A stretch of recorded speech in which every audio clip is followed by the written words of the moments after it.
কোনা হইছে তাহলে একটু জল খাইবে তো কোনা হইছে অ্যাক্সিডেন্টটা দাও এই তো ব্লগরে সামনে পেন গেছে কে লোকে লাগছে বাইকের লগে হ্যাঁ বাইকের লগে নাম কিটা নাম নাম হ্যাঁ আমার ফুলার দিনে সুরাম নাম কিটা সুরাম বয়স কত সঞ্জয়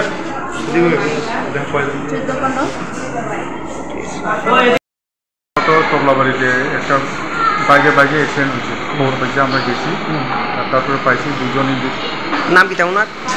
নাম একজনের আছে দিনেশ উড়ান 15 বছর আরেকজন আছে দিলীপ উড়ান 15 বছর বাড়ি কোনা নেই এরা দুজনে বাড়ি পূর্ববঙ্গী দূরে দূরে মানে আপনারা মানে দেখে মানে গিয়া কিটা দেখছেন গিয়া তো পড়িয়ে রয়েছে আর রাস্তার কিনারে আমরা ফটো করে তুলে আনছি